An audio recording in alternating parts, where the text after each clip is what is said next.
Assalamualaikum warahmatullahi wabarakatuh. Saya Dinda Kadikasari, NIM 19051214096 dari kelas SI 19B. Di sini saya akan mempraktikumkan tentang DHCP server. Tujuannya, yang pertama, memahami fungsi DHCP server dan klien. Yang kedua, mensimulasikan DHCP server dan klien dengan Cisco Packet Tracer. Pengertian, DHCP atau Dynamic Configuration Protocol adalah layanan yang secara otomatis memberikan nomor IP kepada komputer yang memintanya. Komputer yang memberikan nomor IP disebut sebagai DHCP server, sedangkan komputer yang meminta nomor IP disebut sebagai DHCP client. Selanjutnya kita ke cara kerja DHCP server. DHCP menggunakan 4 tahapan proses untuk memberikan konfigurasi nomor IP. Jika klien memiliki NIC lebih dari 1 dan perlu no IP lebih dari 1, maka proses DHCP dijalankan untuk setiap adaptor secara sendiri-sendiri.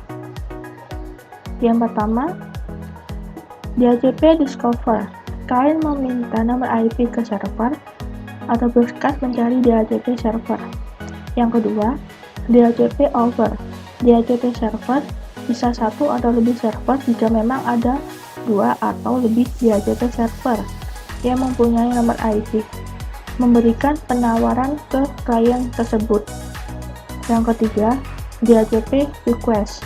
Klien memilih penawaran DHCP server yang pertama diterima dan kembali melakukan broadcast dengan message menyetujui peminjaman tersebut kepada DHCP server. Yang keempat, DHCP Acknowledgement. DHCP server yang menang memberikan jawaban atas pesan tersebut berupa konfirmasi nomor IP dan informasi lain kepada klien dengan sebuah acknowledgement. Kemudian, klien melakukan inisialisasi dengan mengikat binding nomor IP tersebut dan klien dapat bekerja pada jaringan tersebut. Sedangkan DHCP server yang lain menarik tawarannya kembali. Kita lanjut ke percobaan.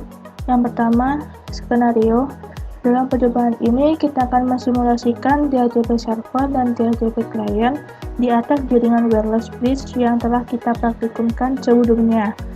Yang bertindak sebagai DHCP server adalah PC server, dan yang bertindak sebagai klien adalah laptop dan smartphone. Ini adalah skema jaringan, simulasi jaringan DHCP. Yang kedua, langkah percobaan. Buatlah skema jaringan seperti gambar di atas. Kita langsung saja ke Cisco. Ini adalah praktikum sebelumnya. Kita tambahkan server. Kita sambungkan dengan tidak. Yang kedua, setting IP server secara statik, yaitu dengan kita isi 192.168.1.253/25. Kita kembali ke Cisco, kita klik server, desktop, IP. Ini kita centang statik, kita isi 192.168.1.253. Subnet masknya kita isi 255.255.255.128. Default gateway-nya kita isi 192.168.1.254. DNS servernya kita isi 33.33.33.1.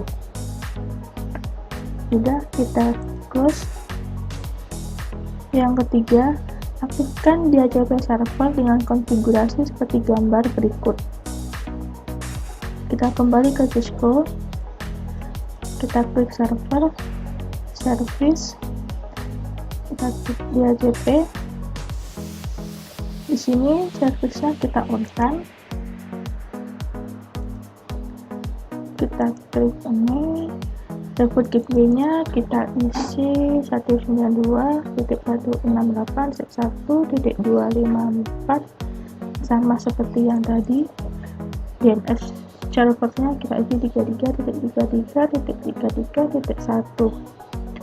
Start IP address-nya kita mulai dengan 192.168.1 titik kita isi dengan 151.